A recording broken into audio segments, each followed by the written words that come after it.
I've heard people complain that teachers don't volunteer as much after school. Well, why? They have their own kids. They're trying to get out of here.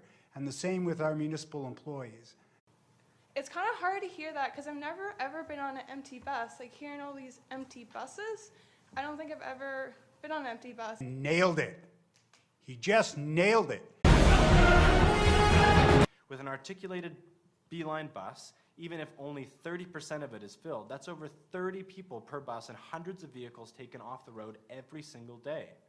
We'd be telling, a lot of children and youth growing up here that they aren't welcome in this community. I would like to note that, yes, I do not live in the district of West Vancouver, but I live very close to it. I'm very near to that area, to this area. But for the sake of our environment, the future, and the license lists, we cannot count the Beeline out.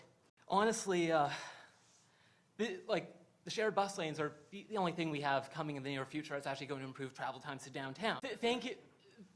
Thank you. Thank you. Good evening, Mayor, Council. My name is Heather McKenzie. I'm a resident of West Vancouver in the block between 23rd and 24th on Mathers Avenue. I am one of the ones that have been quiet about this. Most people in my real life wouldn't consider me particularly quiet. I am a lawyer, and in my profession, as somebody who has their own business, I am a mediator. And so I've been quietly listening to the information that's been put out, wondering if I missed something along the way. As somebody who is legally blind, I only use transit.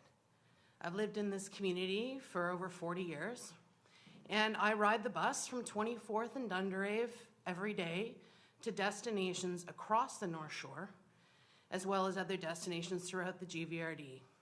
I have firsthand experience in seeing how those different systems work, and it is my main method of transportation. I don't know if I've ever seen any of you on the bus. I may be visually impaired, but I'm not totally blind. I am open to having people sit with me, and it is dead quiet on that bus from Dunderave as you get into Park Royal.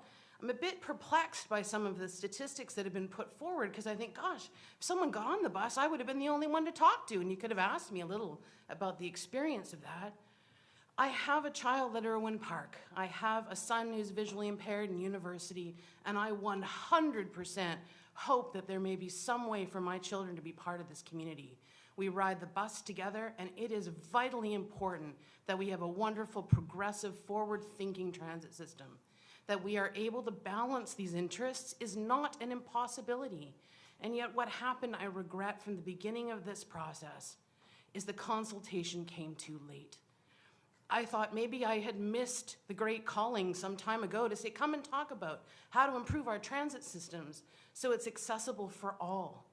This is my desire. It's a community where you see we all care, and these voices can be harmonized, but the answer in this is not in this proposal one tiny bit. And if there is no other option at this juncture, you have my voice strongly saying it must not go past Park Royal if this proposal is to be maintained. Please call on me if you want to talk about this. I have put my name out multiple times for voice consultation on this, and no one's called. For your information, every piece of information